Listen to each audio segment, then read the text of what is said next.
의지하며 기도 올려나이다. 아멘. 아멘. 할렐루야. 하나님께서 우리와 함께 하심을 믿습니다. 이번 5월은 가정에 속한 날들이 많고 5월을 그래서 가정의 달이라 이렇게 말을 합니다. 5월 5일은 어린이날이고 5월 8일은 어버이날이고 그리고 5월 15일은 스승의 날이고 그 다음에 5월 17일은 어떤 날이에요? 5월 17일 그 5월 17일이 성년의 날이고 5월 22일 오늘이 부부의 날입니다. 부부의 날에 주일을 맞았다는 것은 참 의미가 있는 날이지요. 그래서 오늘 말씀을 두 부부를 비교하면서 두 가정을 비교하면서 어떤 가정이 복된 가정이고 어떤 가정은 복이 되지 않는 불행한 가정인지를 말씀을 비교하여 우리가 교훈을 받음으로 우리 성도의 모든 가정에 복받는 가정, 은혜의 가정 되시기를 축원합니다. 어떤 화가가 일생일대의 작품을 남기기 위해서 캔버스를 들고 그림을 그리기 위한 소재를 발견하기 위해서 여행을 떠나게 되었다는 거죠. 여행을 가다가 제일 먼저 만난 장면이 딱 캔버스에 나타나게 되는데 어떤 장면이냐면 농부들이 땀 흘려 아주 힘들게 추수를 하는 그 광경을 보게 되었고, 야, 저걸 그림으로 그리면 참 좋겠다. 그 그림을 그리려고 가까이 갔더니 자기 마음에 썩 들지 않는 거예요. 아니, 그렇게 땀을 흘리며 추수하며 기쁨으로 단을 쌓고 있는 그런 가정을 보면서 마음이 썩 느끼죠. 이것보다 더 좋은 그림의 장면이 없을까? 그래서 또 여행을 갑니다. 가다가 두 번째 어떤 마을에 들어갔더니 결혼식하는 남자 여자가 아주 화사한 얼굴로 서로 사랑하는 결혼식을 하는 거예요. 이야, 새로 출발하는 이 가정을 위해서 내가 그림을 그리리라 하고 또 가까이 가서 그림을 그리려고 하니까 또 마음에 차질 않는 거예요. 야, 이상하다. 왜 그럴까? 그러면서 또 다른 곳을 여행을 합니다. 근데 마침 사람들이 엄청나게 모이고 그리고 개선하고 돌아오는 한 장군이 백마를 타고 그 주위에 많은 장군들이 그를 옹호하고 환영하는 그 장면을 보면서 이것이 정말 세계에서 이 나라에서 가장 귀한 그림의 소재가 되겠다 하는 생각을 가지고 그 그림을 그리려고 하다가 그래도 마음 한구석에 더 멋진 그림이 없을까? 그래서 그 화가가 발견하지 못합니다. 이야, 내가 세상에서 가장 훌륭한 그림, 정말 이 세상에서 내가 남기고 가야 할 그 그림을 그리려고 했는데 그 그림을 발견할 수 없으니 이 세상에서 가장 좋은 그림을 그리려고 하는 그 욕심을 내가 버려야 되겠다 생각하고 다음에 기회가 있으면 그래야지 생각을 하고 가정으로 돌아오게 되었다는 거예요. 가정으로 돌아오니까 저녁에 돌아온 그 가정에 돌아오니까 아내가 방긋이 웃으면서 여보 어서 오세요. 고생하셨지요? 하고 방긋 웃으면서 맞이하는 그 아내를 보면서 너무 기뻤다는 거예요. 그리고 저녁을 지어서 차려주고 아이들과 함께 식탁에 모여서 아빠 오셔서 반가워요 하며 웃고 품에 안기는 그 아이들을 보면서 저녁을 마친 후에 같이 하나님의 은혜를 나누는 그 가운데 생각하는 것이 그렇구나. 어디 세상에서 좋은 경치, 좋은 광경, 좋은 어떤 것들에서 가장 좋은 그림의 요소를 찾는 게 아니라 행복한 내 가정에서 이 가정을 캠퍼스에 담아 영원한 내 유작으로 남기리라 하는 생각을 해서 그 가정 그림을 그려서 그가 세계에서 유명한 작품을 남긴 가정의 그림 화가가 되었다는 이야기가 있습니다. 사랑하는 여러분, 멀리서 좋은 걸 찾고 멀리서 행복을 찾고 먼 곳에서 어떤 대단한 신기루를 찾는 삶이 우리에게 행복을 주는 것이 아니라 하나님께서 우리에게 주신 귀한 은혜의 가정이야말로 하나님이 우리에게 주신 가장 행복한 축복의 은혜인 줄 알아야 합니다. 이걸 하나님이 부부의 날에, 가정의 달에 우리에게 교훈하시기를 원하시는 거예요. 오늘 말씀 보면 두 가정이 소개가 되는데요, 한 가정은 불행한 가정이고 한 가정은 복되고 행복한 가정 이야기를 우리에게 들려주고 있습니다. 자, 여러분, 먼저 하나님께서 우리에게 주시는 가정의 의미가 뭘까요? 가정이 무엇일까요? 그리고 부부란 무엇일까요? 하나님이 창세기 1장과 2장을 보면 가정을 창조하실 때에, 태초에 만물을 창조하실 때에 하나님이 보시기에 좋았더라, 첫째 날부터 여섯째 날까지 다 보시기에 좋았다라고 말씀하고 있는데, 딱 한 번 보시기에 좋았다는 말이 빠진 부분이 있는데 그 부분이 창세기 2장 18절의 말씀입니다. 여러분 한번 볼까요? 읽어봅니다. 여호와 하나님이 이르시되 사람이 혼자 사는 것이 좋지 아니하니 내가 그를 위하여 돕는 배필을 지으리라 하시니라 그랬습니다. 혼자 사는 것이 좋지 아니하니 내가 그를 위하여 돕는 배필을 지으리라 하시고 그 지으신 다음에 좋았더라 말씀하시는 거예요. 아담 혼자 사는 것을 하나님이 기뻐하지 아니하시고 보시기에 좋지 않았더라는 거죠. 그래서 그의 아내들은 하와를 지어서 돕는 배필이 되게 하신 하나님의 역사입니다. 그래서 부부는 합력해서 하나님의 뜻을 이루는 가정이 되도록 하나님의 한 가정이 되기를 원하시고 계시는 것이죠. 그래서 여러분, 한 가정에 신앙으로 하나 되는 가정이 믿음으로 살고 하나님의 뜻을 이루며 한 가정에 하나님이 축복하신 대로 땅에 충만하고 창대하고 복된 가정들이 되는 이 삶을 하나님께서 가정을 창조하실 때, 아담과 하와를 한 부부로 만드실 때에 하나님이 그에게 복 주시고 축복하신 은혜를 하나님이 주신 거예요. 그래서 하나님이 그때 말씀하신 것을 보면 독초하는 것을 좋지 아니하게 보셨다. 독초하는 것이, 그러니까 하나님은 혼자서 사는 것을 보기 좋은 게 아니라 짝을 이루어서 사는 것을 원하셨다는 거예요. 그게 하나님의 원리입니다. 그래서요, 예수님도 마태복음 19장 6절의 말씀을 보면 이렇게 말씀을 합니다. 그런즉 이제 둘이 아니요 한 몸이니 그러므로 하나님이 짝지어 주신 것을 사람이 나누지 못하리라, 그렇게 말씀하셨어요.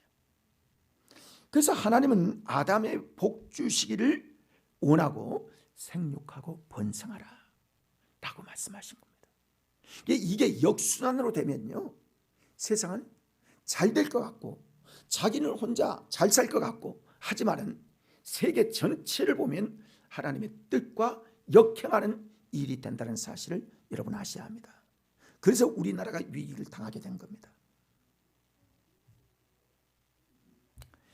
그래서 창세기 1장 28절의 말씀을 보면 이렇게 말씀하죠. 읽어봅니다. 하나님이 그들에게 복을 주시며 하나님이 그들에게 이르시되 생육하고 번성하며 땅에 충만하라, 땅을 정복하라, 바다의 물고기와 하늘의 새와 땅에 움직이는 모든 생물을 다스리라 하시니라. 아멘. 여러분, 이때뿐만이 아니라요, 다음 세대 제2차 세대가 이루어지는 노아 홍수 때도요, 노아 홍수에 남은 그 백성들 8식구를 향하여 하나님께서 말씀하시기를 창세기 9장 1절의 말씀을 보면요, 생육하고 번성하여 땅에 충만하라고 하나님 명령하셨어요. 여러분, 그래서 우리 가정들이 하나님의 은혜로 살면, 하나님 중심으로 살면 창대케 되어지고 번성하고 생육하고 충만한 아름다운 축복이 우리에게 약속되어 있는 줄 믿습니다. 이게 하나님이 우리의 가정에게 주신 축복이에요. 오늘 말씀 보면 5장에 기록된 한 부부가 아나니아와 삽비라라고 하는 두 부부입니다. 근데 이 부부는 불행한 가정이에요. 불행한 부부일 수밖에 없는 것이 왜 그러냐면 하나님의 그들을 저주하여 두 부부가 성령을 거스르고 죽은 하루에 두 부부가 같이 죽는 이 불행한 일이 있었기 때문인 것입니다. 그러나 18장에 가서는 브리스가와 그 아굴라 부부는 복받은 부부요, 하나님께서 축복하신 부부인 것을 우리가 알 수 있게 되는 것입니다. 그러면 이 두 부부의 차이가 무엇일까요? 오늘 본문은 우리에게 부부의 성공된 부부, 축복된 부부가 어떤 삶을 살아야 되는가, 그리스도 안에서 어떤 삶을 살아야 되는가를 우리에게 교훈해 주신 아주 소중한 말씀이 아닐 수가 없어요. 아나니아와 삽비라는 이 사람은 언제 있었던 사람이냐면 초대교회가 성령이 충만하고 성령의 강한 역사로 말미암아 모든 성도들이 은혜를 받고 교회가 부흥이 되어지고 그리고 성령의 은혜가 충만할 때에 일어난 사건이 바로 아나니아 삽비라 부부의 사건이었습니다. 성령에 충만하게 되니까 복음의 역사가 일어나고 교회는 은혜가 충만하고 모이는 수는 점점 많아지고 한 마음 한 뜻이 되어서 은혜가 충만해서 누구든지 재산을 내 것이라고 생각하지 아니하고 하나님의 성전에 바치고 하나님께 영광을 돌렸더니 그 헌금한 그 일들로 말미암아 가난한 사람을 돕고 과부와 고아를 돕고 그리고 한 마음 한 뜻에 대해서 아주 하나님의 교회는 모든 백성들에게 칭송을 받는 아름다운 때, 성령의 때에 이루어진 사건입니다. 그런 중에서 어떤 일이 있었냐면 구브로 출신인 요셉이라고도 하고 바나바라고 하는 한 사람이 있었는데 그 사람이 자기의 밭을 팔아서 베드로에게 헌금을 한 거예요. 그러니까 지금까지 그런 헌금을 한 사람이 없었는데 자기의 밭을 팔아 하나님께 드리니까 온 교회가 이것을 기뻐해서 이제 그 교회의 역할인 선교의 일들을 이루기 시작하고 넉넉하게 모든 것들이 이루어져서 사람들이 교회를 점점 모이는 이런 일들이 있게 되어서 그 동네에서도 소문이 나고 그 지역에서도 소문이 나고 그리고 모든 사람들이 볼 때에 이야, 교회는 참 아름답다. 어떻게 그렇게 나누고 못 사는 사람을 돕고 못 사람에게 식량을 대주고 그렇게 고아와 과부를 선대한가. 참 귀하다. 교회가 정말 멋진 곳이구나. 이런 평판을 받게 되어진 것입니다. 소문이 납니다. 그때에 아나니아라 삽비라는 사람들이 이야, 헌금을 하면 이렇게 엄청나게 칭찬을 듣는구나. 사람들이 우리로 보는구나. 이야, 나도 좀 헌금을 하고 싶다. 왜? 사람들에게 칭송을 받고 칭찬을 받기 위해서 그런 생각을 하는 거예요. 그래서 자기 밭을 팝니다. 나도 팔자. 그래서 팔아서 하나님께 전체를 드린 것이 아니라 그의 반을 쪼개서 반은 드리고 반은 자기가 쓰게 되는 거예요. 아니 여러분, 자기가 반 돈 하나님께 반 드리고 반 쓸 수 있는 것인데 하나님께서 베드로에게 그걸 갖다 드렸더니 베드로가 묻습니다. 내 땅 판 전체를 하나님께 드리려고 내가 팔은 거 아니야? 그렇습니다. 그러면 네가 가져온 거 절반 얘기 안 하고 이것이 다 전체냐? 그랬더니 그렇다고 그렇게 얘기합니다. 그러니까 베드로가 성령의 감동이 돼서 너 거짓말하고 있구나. 너 성령을 속이고 있구나.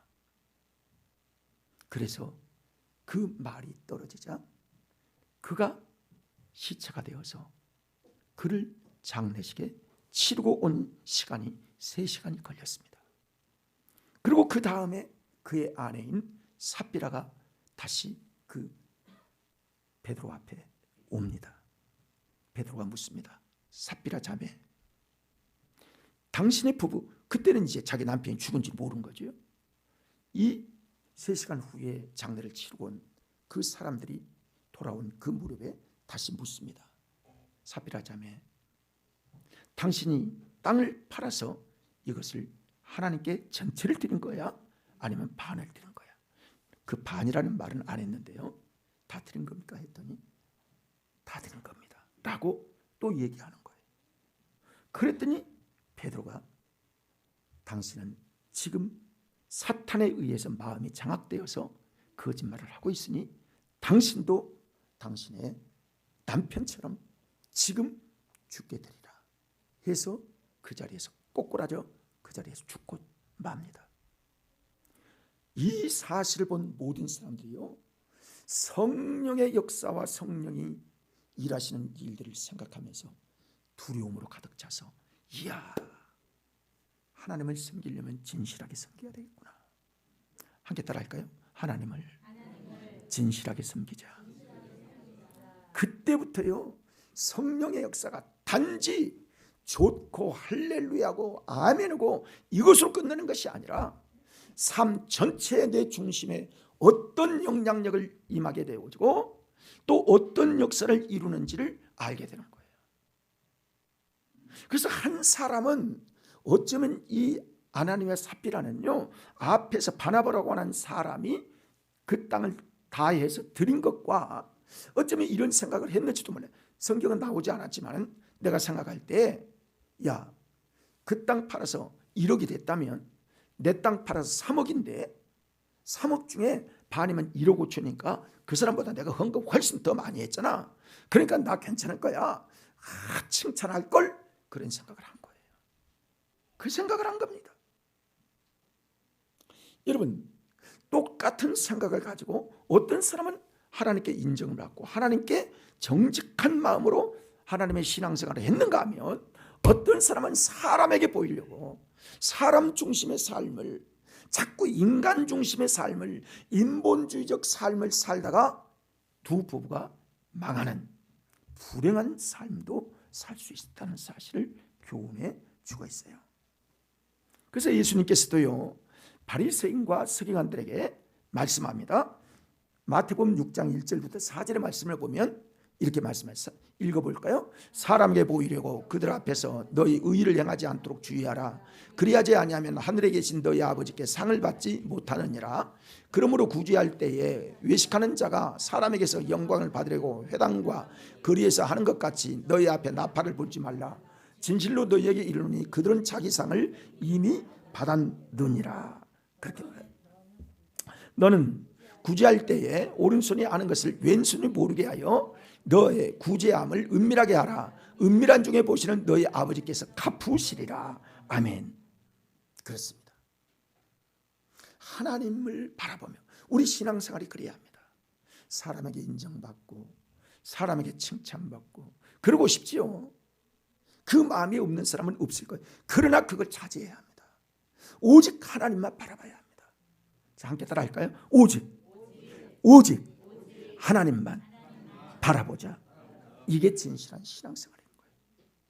이게 하나님 앞에 상달되어서 하나님께 칭찬받고 하나님께 복받는 비결임을 말씀해 주고 있어요. 마태복음 23장 23절에 보면 예수님께서 어떤 말씀을 하시냐면요, 읽어볼까요? 화 있을진저 외식하는 서기관들과 바리새인들이여, 너희가 박하와 회향과 근처에 11조는 드리되 율법에 더 중한 바 정의와 긍휼과 믿음은 버렸도다. 그러나 이것도 행하고 저것도 버리지 말아야 할지니라. 아멘. 그렇습니다. 우리에게 아나니와 삽비라 부부는 이같이 외식하는 믿음, 사람에게 보이려고 하는, 자랑스럽게 하는 이 생각을 가지고 밭의 액수에서 절반만 하나님께 드리고 감히 아무도 모를 것이라고 생각을 해서 절반에 감추고 절반만 헌금을 드리다가 행동이 바로 되지 못함으로 하나님의 성령을 속이는 일을 하게 되었다는 것이죠. 참 우리가 신앙생활하면서요, 두려운 마음으로 정말 하나님이 살아계심을 깨닫는 그런 믿음으로 신앙생활을 해야 되지 않겠어요? 또 뿐만이 아니라 성령을 거스렸다고 성경은 분명히 말씀을 하고 있어요. 5장 3절 4절의 말씀을 보면 그렇게 기록합니다. 베드로가, 읽어볼까요? 베드로가 이르되 아나니아야, 어찌하여 사탄이 내 마음에 가득하여 내가 성령을 속이고 땅값 얼마를 감추었느냐? 땅이 그대로 있을 때에는 내 땅이 아니며 판 후에도 내 마음대로 할 수 없더냐? 어찌하여 이 일을 내 마음에 두었느냐? 사람에게 거짓말한 것이 아니요 하나님께로다. 그렇습니다. 그러니까 똑같은 상황인데 바나바라는 사람은 완전히 하나님께 연락되어지고 모든 교회가 기뻐하고 하나님이 기뻐하는 축복의 사람이 되었는데, 이 아나니아와 삽비라는 그렇지 않았다는 거예요. 그가 이 성령을 거스리다가 하나님을 속임으로 말미암아 하나님 앞에 저주를 받는 이 모습을 보게 된다는 것이죠. 그러니까 우리가 신앙생활을요, 바르게 잘 배워서 바르게 해야지. 그렇지 아니하면 잘못하면 내 의를 위해서 신앙생활을 할 수 있는 가능성이 있음을 여러분 조심하지 않으면 안 되는 것입니다. 사랑하는 여러분, 베드로가 삽비라에게 한 말 중에요, 여러분 9절을 보면 중요한 말씀이 있는데요, 9절을 볼까요? 우리 같이 다시 읽어봐요. 베드로가 이르되 너희가 어찌 함께 꾀하여 주의 영을 시험하려 하느냐? 보라, 내 남편은 장사하고 오는 사람들이 발이 문 앞에 이르렀으니 또 너를 메어 가리라 하니 어찌 함께 꾀하여 주의 영을 시험하려 하느냐? 그러니까 나쁜 일에 함께 할 수도 있고 좋은 일에 함께 할 수도 있다는 거죠. 부부가. 그렇죠? 그러니까 믿음의 부부가 되어서 함께 하나님의 영광을 위한 이 화합이 되어질 때는 아름다운 축복의 열매를 맺지만, 함께 꾀하여 이렇게 성령을 거스르게 되면 그 부부, 그 가정은 하나님 앞에 잘못될 수 있는 가능성도 있다는 사실입니다. 그래서 우리는 하나님의 진리 앞에 항상 분별력을 갖고 선택을 할 때 나만 하는 것이 아니라 함께 부부가 신앙생활을 할 때 좋은 열매를 맺는 복된 성도의 삶, 복된 부부가 되어야 한다는 것이죠. 이걸 우리에게 교훈해 주고 있습니다. 어찌 함께 이런 일을 행하였느냐? 여러분, 이럴 수가 있어요. 이런 부부가 있을 수가 있고요, 반대로 하나님 앞에 여보, 그러면 안 되지. 하나님 앞에 결정을 했으면 하나님이 기뻐하는 뜻대로 해야지. 이걸 속이면 안 되잖아요. 부부가 서로 거의 알잖아요. 그런데 이 일을 속이고 한다 할지라도, 즉 아내가 또는 남편이 그런 선택을 할 때 아내가 남편에게 여보, 그러지 맙시다. 하나님께 드리기로 원하는 것인데 왜 팔 때는 언제고 또 숨길 때는 언제입니까? 그러지 맙시다 하면 좋은 부부, 합력하는 부부, 그리고 아름다운 축복의 부부가 되는데, 하나는 이런 생각을 하고 한 사람은 이런 생각을 하고 한 사람은 교회 갑시다, 한 사람은 가지 맙시다, 이렇게 해가지고 하나님 앞에 영광 돌리지 못한 부부들도 현재 얼마든지 있을 수 있다는 사실을 알아야 합니다. 사랑하는 여러분, 성경의 지혜가 여러분에게 임하기를 바랍니다. 그래서 여러분의 가정이 복된 가정들이 되시기를 바랍니다. 성경에는 부부가 되어서, 한 부부가 되어서 충성하라는 부부들도 많고요, 그리고 이렇게 잘못되어서 부부가 하나님 중심으로 아니라 서로 인간 중심으로 하나 되어지는 부부가 되어서 하나님의 축복을 받지 못하는 이런 부부들도 얼마든지 많이 있는 것들을 여러분 볼 수가 있는 겁니다. 똑같은 부부이지만은 하나님께 영광을 돌리는 부부가 있고, 하나님께 영광이 아니라 하나님의 그릇된 역사를 이루는 부부가 있음을 여러분 아셔서 우리 모든 성도들이 아나니아와 삽비라처럼 함부로 성령을 거스르는 일이 있어서는 안 된다는 사실을 알아야 합니다. 그래서 경성에서 깨어 있어야 돼요. 늘 기도하고 하나님의 은혜를 구하고 하나님의 말씀을 가까이 하고 분별할 수 있는 이 은혜가 우리에게 있어야 합니다. 저는 그런 생각을 해요. 우리 교회에서요, 교회, 여러분 가정에 가면 여러분이 어떨지 모르지만 교회 안에서도요, 어린이나 장년들도요, 핸드폰, 지금 예배만 끝나면 그거 만지고 있는 사람들이 있어요. 미디어 절제가 필요하지 않을까요? 주일날만이라도 교회에서 여러분 좀 미디어 절제를 하고 그 시간에 하나님 앞에 말씀이라도 몇 장을 좀 볼 수 있는, 뭐 그걸로 말씀을 보는 사람도 없잖아요. 있을 수 있겠지만은 여러분 좀 그래야 될 거 아니겠어요? 여러분 하나님께 좀 구별됩시다. 그래야 되는 겁니다. 그렇습니다. 여러분 우리는 한 가정 정말 사랑하는 부부라 할지라도 어떤 사람은 사탄의 노예가 되어서 살아가는 부부가 되어지기도 하고, 어떤 부부들은 성령을 따라 살아가는 부부도 될 수 있다는 사실을 여러분 절대 잊어서는 안 되는 것입니다. 에베소서 4장 27절의 말씀을 보면 마귀에게 틈을 주지 말라. 따라 할까요? 마귀에게 틈을 주지 말라. 그러면 틈을 마귀가 탄다는 거예요, 안 탄다는 거예요? 틈만 있으면 마귀가 우리 가정을 해체하고 우리 가정에 저주가 임하게 하도록 계속해서 마귀가 우리의 가정의 틈을 타게 된다는 사실을 알아야 하는 것입니다. 마귀가 틈 타지 않기 위해서 깨어있고 기도하고 하나님의 진리를 따라 살고 사탄의 가라지를 뿌리고 가는 이 가라지가 우리 가정에 뿌려지지 않고, 뿌려졌다 할지라도 기도로 물리치고 성령으로 분별력을 가져서 항상 기뻐하고 감사하고 하나님의 뜻대로 사는 복된 우리 성도의 가정이 되시기를 바랍니다.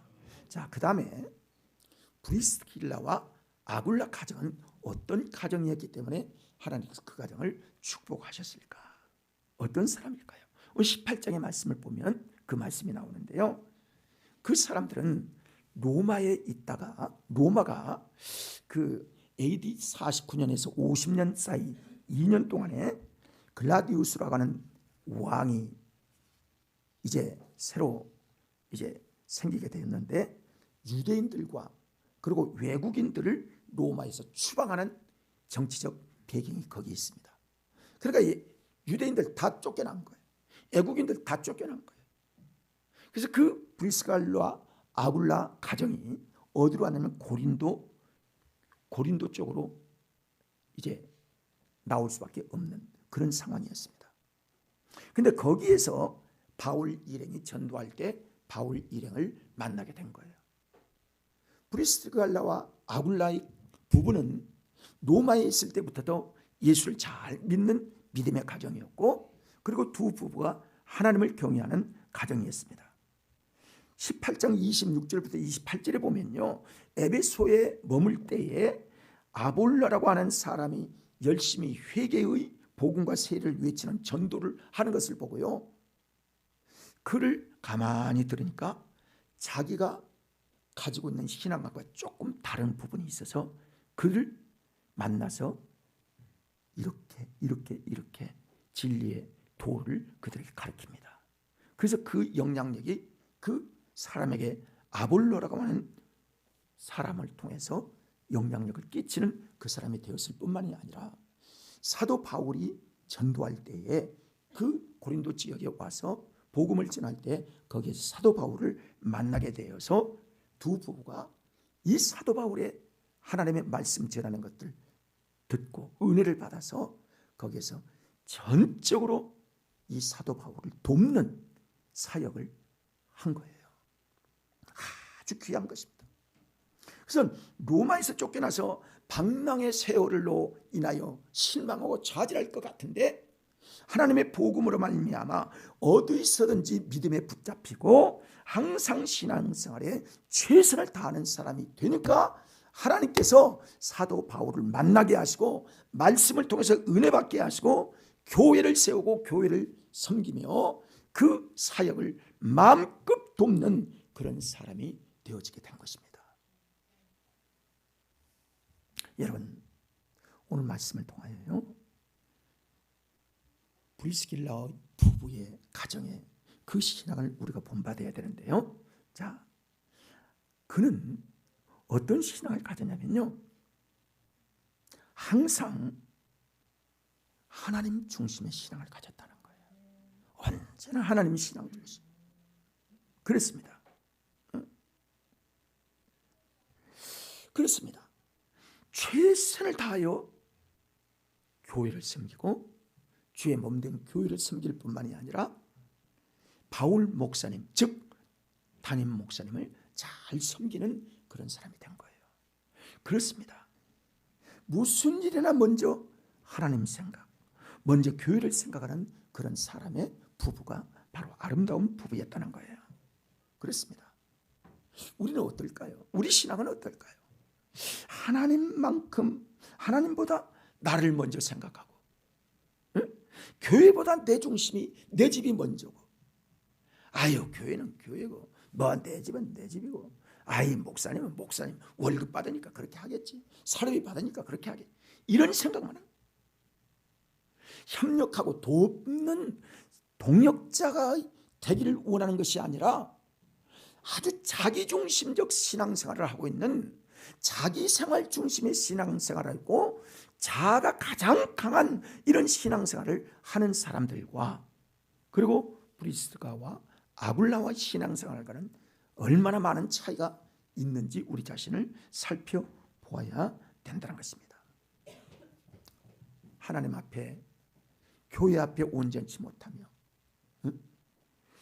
교회를 등한히 하고 무슨 일만 있으면 교회를 빠지고 예배를 빠지고 핑계 있으면 예배를 빠지고, 여러분 이게 우리 믿음의 실상이 아니기를 바랍니다.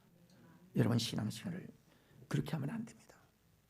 바쁘다는 핑계, 누가 가정에 누가 왔다는 핑계, 무슨 일이 있어서 뭐 이렇게 했어 저래서, 이게 신앙생활을 언제 할 거예요? 얼마나 여러분 우리가 바로 신앙생활을 하고 있을까요? 언제 하나님 앞에 온전히 신앙생활을 할 수 있겠습니까? 우리의 젊음을 하나님께 드릴 수 있는 신앙생활의 여정이 지금 이루어져야 되지 않겠습니까? 여러분 우리가 아파서 주님이 부르시는 그 전에 일어나지 못하고 요양원에 간다든지 집에 있다든지, 언제 하나님 앞에 새벽 예배를 한번 드려보고, 언제 수요일 밤을 하나님께 예배를 드려보고, 언제 하나님께 주일을 온전히 성수하고 이럴 수가 있겠습니까? 여러분 생각 좀 해보세요. 하나님께 드릴 수 있는 시간이 얼마나 남았습니까? 여러분 그 열정이 여러분에게 얼마나 남았습니까? 브리스길라와 아굴라 부부는 그렇지 않았습니다. 온전히 하나님 앞에 모든 일을 제껴놓고 하나님 중심으로 먼저 신앙생활을 하는 이 중심의 마음을 볼 수 있는 거예요. 뿐만이 아니라 사울의 선교 사역을 잘 도왔던 분이었습니다. 목회를 잘 돕는 사람이었어요. 그분을 보면 믿을 만하고, 사도 바울이, 그래서 그 여러분 유명한 그 부부가 얼마나 그 사도 바울을 위하여 섬겼는지 우리가 잘 아는 말씀인데요. 자, 로마서 16장 3절 4절의 말씀을 보면 우리가 잘 아는 말씀인데요. 같이 읽어봅니다. 너희는 그리스도 예수 안에서 나의 동역자들인 브리스길라와 아굴라에게 문하라. 그들은 내 목숨을 위하여 자기들의 목까지 내놓았나니 나뿐 아니라 이방인의 모든 교회도 그들에게 감사하느니라. 여러분 사도 바울이요 고린도에 와서 복음을 전할 때에 유대인들로 말미암아 사도 바울이 죽을 수도 있고 핍박을 당하는 일들이 한두 번이 아닙니다. 같이 동료가 되면요 같이 죽을 수도 있고 같이 해를 당할 수도 있는데 그 개의치 않는 거예요. 사도 바울의 복음을 위해서, 사도 바울을 뿐만이 아니라 하나님의 복음을 위해서 최선을 다하여 선교에 앞장서서 돕는 그런 믿음의 사람들이 되었다는 거예요. 여러분, 이렇게 주님이 부르시나? 저렇게 부르시나? 우리는 한번 살다가 주님께 가서 천국에서 상급을 받든지 심판을 받든지 해야 될 믿음의 사람들입니다. 사랑하는 여러분, 주를 위해 사시기를 바랍니다. 자, 함께 따라합시다. 주를 위해서 살자. 한번 여러분 고백해 보세요. 하나님, 나는 주를 위해서 살겠습니다. 이 다짐을 좀 해야 될 거 아니에요?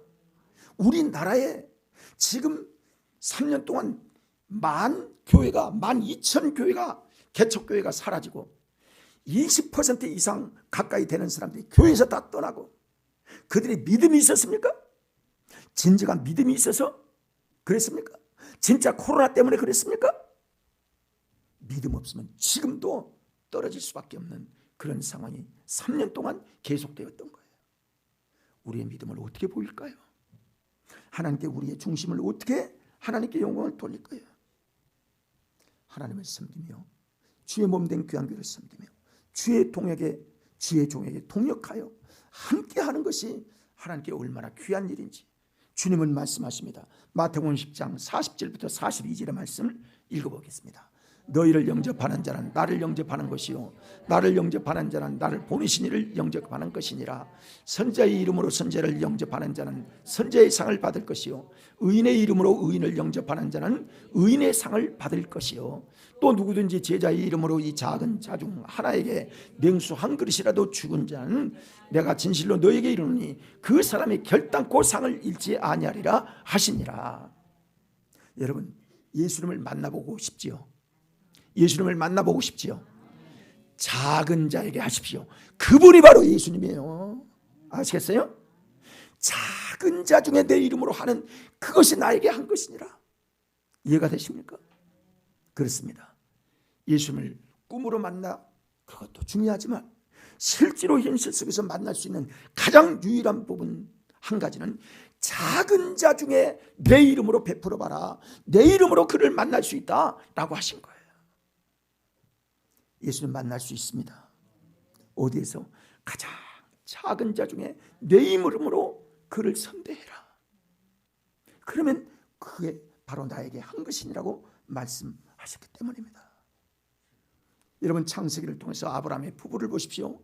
사라를 보십시오. 그 주인이 되게 하는 아브라함에게 나의 주여 주여 하면서 주님께 하듯 얼마나 충성을 하고 얼마나 순종을 하고 대꾸하지 않냐고 오직 모범적인 여성으로 하나님께 영광을 돌리는 그런 여성이 사라 아닙니까? 그래서 그 가정에 무슨 문제가 있었습니까? 만약에 사라에게 아브라함이 자기 아내 사라에게 우리 100세 낳은 아들 이삭 나 하나님께 바치러 가야 돼, 동조하겠습니까? 동조할 수 있겠습니까? 그러나 거기에 대한 부작용이 성경에 단 한마디도 사라로부터 나와 있지 않다는